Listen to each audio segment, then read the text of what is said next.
and welcome to Leaders of Tomorrow Season 10. It's been 10 seasons of empowering entrepreneurs such as yourselves and hand-holding and guiding you.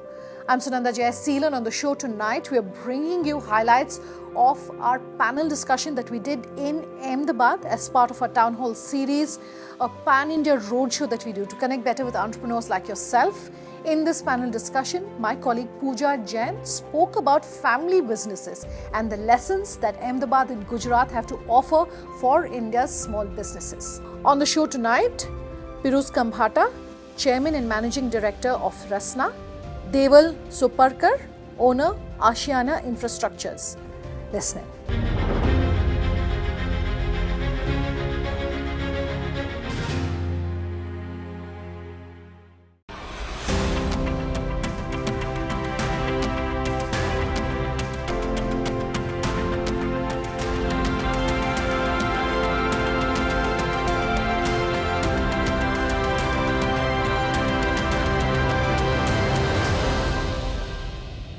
It's been said that over 80% of the world's businesses are family-owned and operated businesses, but very few enjoy the scale and success that our panelists have. So for the benefit of our audience, I'd like for them to share their story, but also walk us down to the moment that they opted to join the family business rather than to pursue an alternative career path. And Piruz, if I could start with you. At the onset, I would like to thank Times Group for inviting me. I've been part of this program since long, probably many years. Absolutely. I thank your very nice audience for coming here, listening to me. And my always idea is in any such session is add value of knowledge to the participants and also share knowledge. I'm sure I can also be looking forward to asking some questions also. Please, sir. And probably because some of the audience in the at least in startups and youngster space I have seen, they have more knowledge than we have, and probably many times I learn better. So it's not that only here I am sitting here giving all the knowledge, I can learn also. This is the way I put it. But to answer your first question, I think the passion, hard work and the struggle which the starters bring in, the young boys cannot do it, and the reason they cannot do it is probably they have not been through that rigor. Now somebody, when he's joining startup, he wants to really put up his everything. He put up his house, his wife's jewelry, but more importantly, he puts up that hard work and sweat. And honestly, I meet youngsters, I go to clubs, I'm part of associations, I don't see that rigor and sweat in them. And that is the main reason. Second most important is that please appreciate that in this country, in this world, there is nothing which is constant. If you are a politician, you cannot say that I'll get votes forever. If you are a star, you cannot say, no, I'll get only favorites. It's not possible. Similarly in business, and only way is that every day is a startup. What do you think in COVID? Did we do well? No. Soft drink sales was half. So what we did? I was sitting at home, what I was doing? We blended a soup powder at home. Right. I had never done soup in my whole life. No, I don't know what a soup is. But then my wife gave me two choices. I could either cook or clean. And I thought cooking is better than cleaning. So when I started cooking, then somebody told me, Piruz, if you cook, why don't you incorporate some cooking skills in your product? I said, very well, we already selling soft drinks, let us sell hot drinks. So somebody said, chalo, we make hot soup. I said, I have never made. So it was COVID time, so I said, chalo, forget lab, we will make a lab at home. And then my young boy is 18, I said, chalo, tu bhi aaja, we both will have a balance, because what to do, we are free. So in the balance, we started making not only soup, we started making some other culinary products. I want to say, yes, the second one is also coming soon. So we blended ourselves, and we got, in any case, we are technocrats, honestly. Rasna's success also lies to the fact that we ourselves today also are flavorist and technocrats. I am not a boardroom person sitting with merchant bankers and bankers telling me, kal kya valuation lena. No, that is not our job, that is incidental. Our job is to make good products and give good pricing to the customer and bring it there. We can only survive if we are actually startups every year. Number two, which wrongly happens, which I have seen with my own eyes, and that is ambition. It is good to be ambitious, I am ambitious, but if the ambition is not followed up with, let us say, a value system, which I just mentioned about, knowledge of the market and the financial capacity beyond, is difficult. Now, for example, I was given offers, I'm myself saying, Mr. Khambatta, if everybody is making food parks, why don't you get into food park? But then I thought, is it that my business? No. Second, can I manage the government and the ecosystem? No. Third, I was giving of some companies, mostly big companies, family companies have failed because they borrow too much. So they borrow, and then what happens? The main business, the new business thinks for sure, the main business also thinks it along. Right. And then there is what you said is a total failure. And last thing which is happening also, which is also true, is this wrong feeling in youngsters' mind, which I meet once again in clubs and all, that real lifestyle is abroad. Probably they got lured, they go once in a while there. So a lot of family business, they don't want to stay and work in India. They think that weekend life is better. But they don't understand that there is no life, that is just cosmetic. That is not real beauty. Huge round of applause. Sir, it's been a phenomenal journey and we followed it closely. And I think the most inspiring aspect of it is you couldn't possibly have had the insight then, decades ago. You know, so that said, I want to touch more upon that, but I'll get to Deval now. So Deval, if you could similarly give us a glimpse of your journey and had at any point you perhaps had second thoughts about joining a family business setup. So my journey also started like this, that I strongly believe that in Gujarati families that you are born in, the dining room actually becomes a boardroom because you actually discuss business, you know. So you've never been given a choice. You know that you are going to join. But my journey is a little different, you know. I started with my father in Make Money Organics, which is a chemical company, and currently Make Money is one of the prominent business houses in Gujarat. We have about 28 manufacturing sites and about 5,000 crore clocking turnover. Everything. I also joined the company in 2002 at a very opportune time because when company is staging itself for listing, and such opportunity any entrepreneur crave for, that you know, if I can be a part of their journey. And I not only got two opportunities to be a part of, because Make Money was the first company to get listed in Singapore Stock Exchange in 2004, and then we subsequently got listed in 2008 in India. I think I got two of those very, very massive opportunity at the beginning of my career. When you have been blessed to be born in a family where even if you take a leap or take a diversion from your family business, finance will never be a constraint. Why not to explore? So I started my own company, and I named my company Ashiyana Infrastructures on name of my parents, Ashish and Naina. And I can proudly say that probably I'm the only lady builder in entire Gujarat who has her own construction company. Phenomenal. It's very phenomenal to hear that. A real life tangible example, ladies and gentlemen. Just to play devil's advocate for a moment, I think the next generation sometimes may make the case that we don't get enough of a free hand in a family business. You know, we are just not offered those liberties, and that at times explains the resistance to join. I guess I was blessed. My dad started, so he could be said as a first generation entrepreneur. He didn't stop me when I started my own company. He didn't stop me when I also wanted to enter into manufacturing space. But I think we have, or probably what Mr. Khambatta said, that, you know, I have seen my dad struggle. Staying abroad for good 8-9 months when he was setting up export business for the company.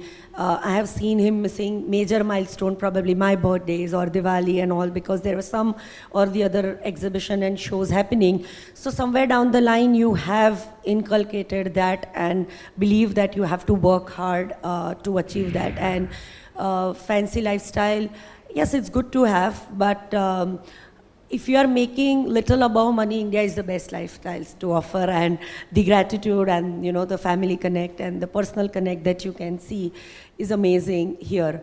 So I think in my own company, when I'm working hard, my kids are looking at these things, and I hope that they will also learn these. And even if they don't want to join any of the businesses that I've started, I would fund them money.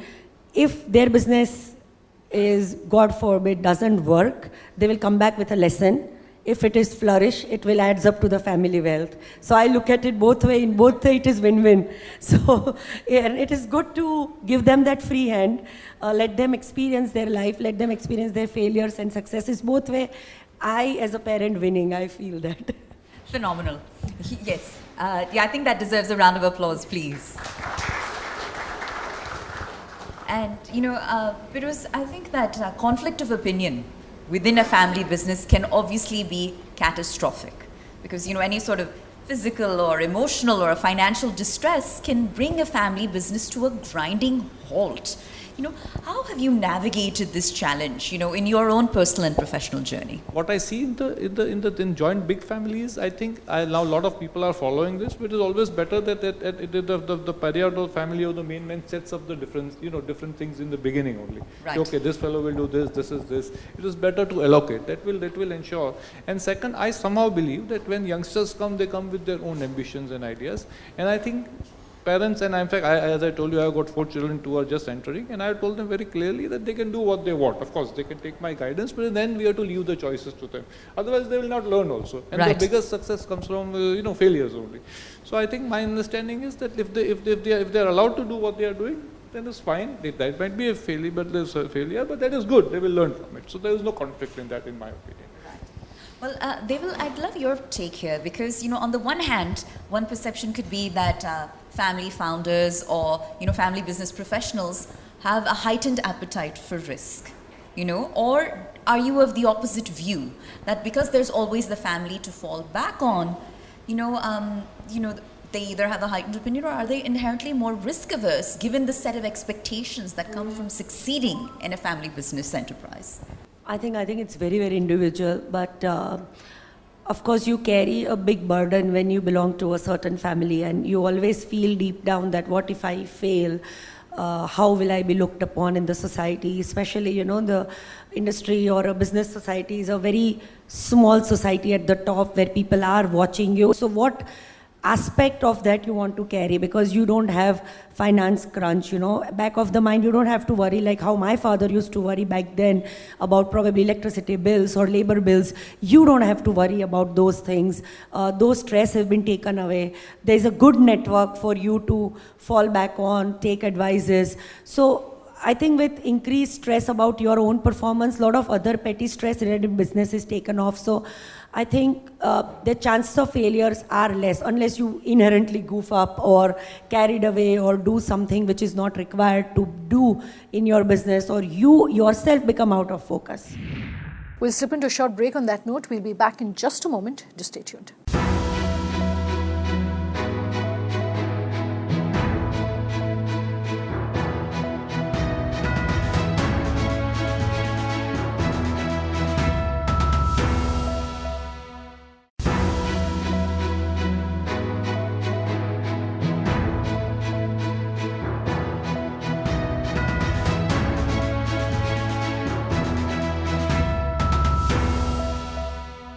Welcome back. You're with us here on Leaders of Tomorrow. Tonight, we're bringing you highlights of our town hall from Ahmedabad.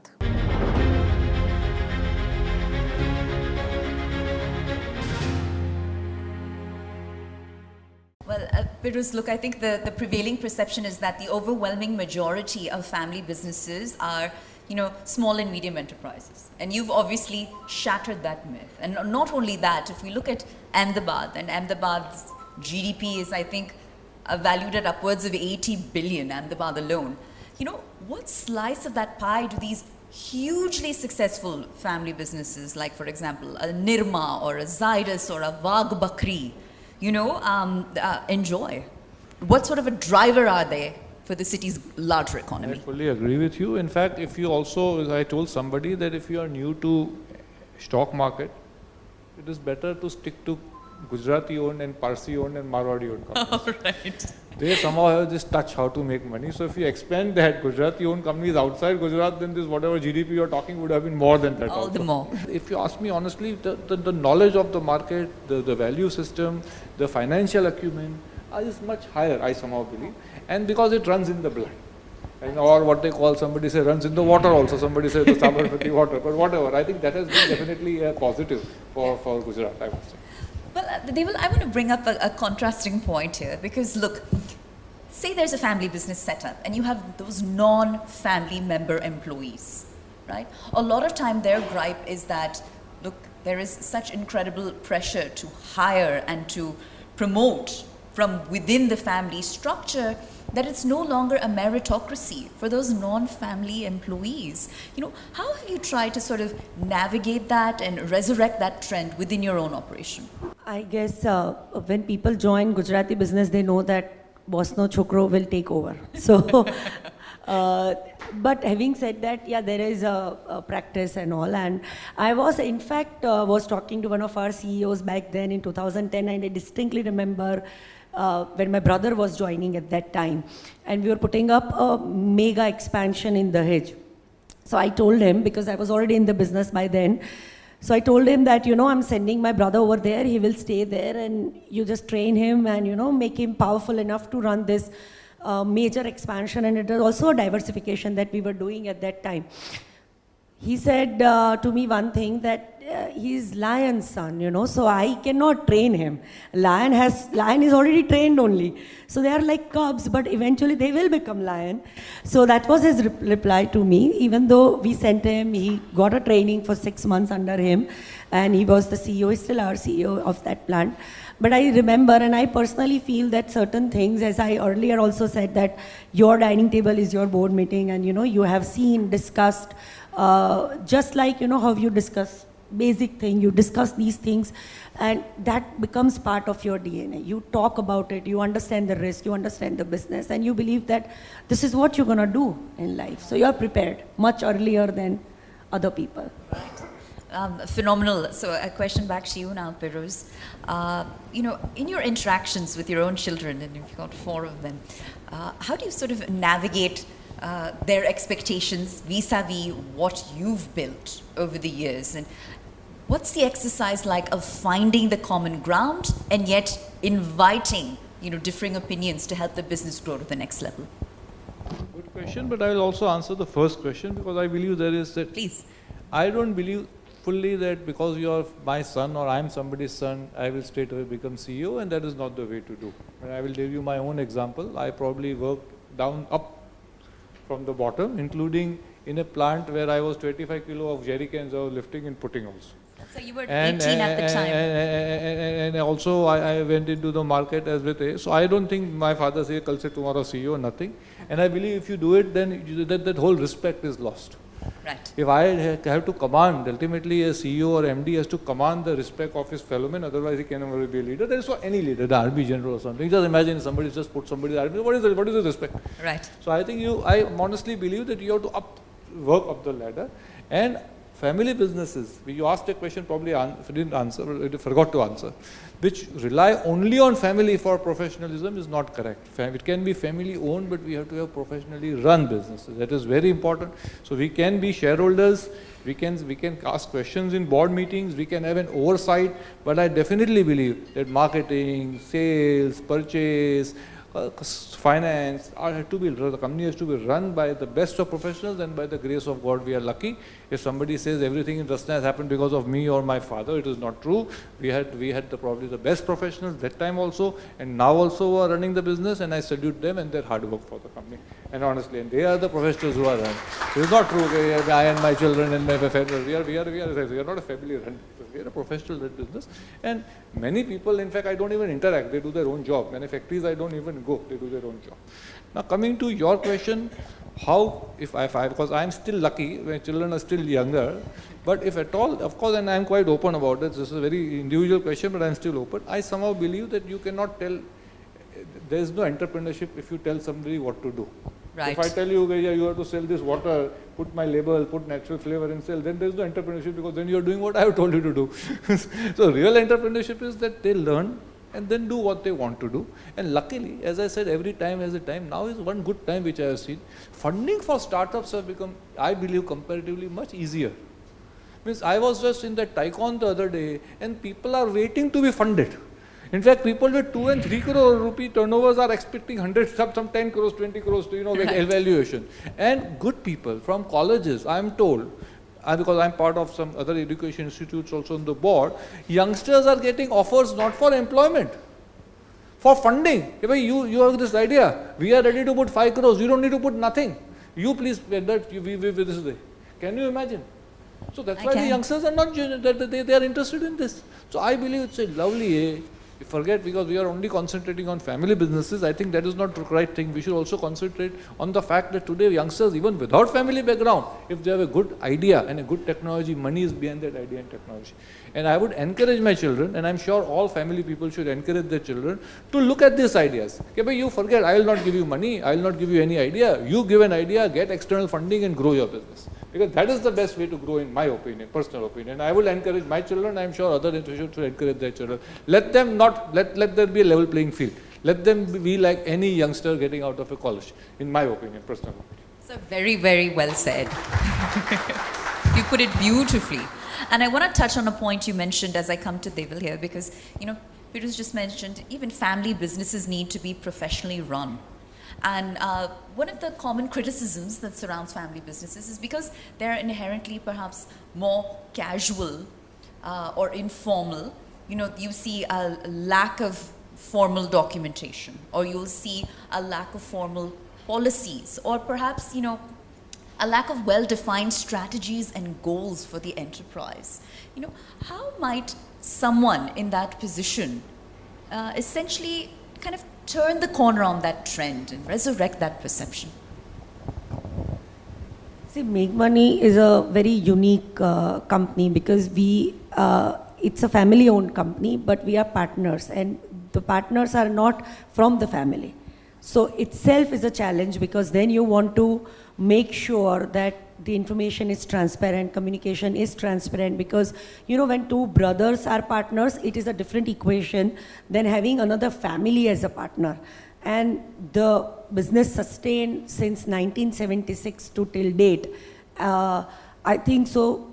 The culture that my father and his partner brought in from the day one was that you have to have a very effective and transparent communication, which stayed. Our first customer is still our first customer. Our first employee is still with us. Of course, he's retired now, but his son is with us now.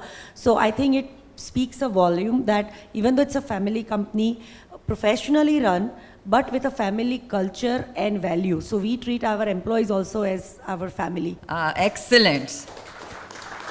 And yes, I believe this, round of applause is very deeply deserved. So with that, I thank you, Piruz, and I thank you, Deval. Out of time in tonight's conversation, if you have any feedback for us, do let us know. Our details on your screens as we speak. Thanks for watching. Have a good night.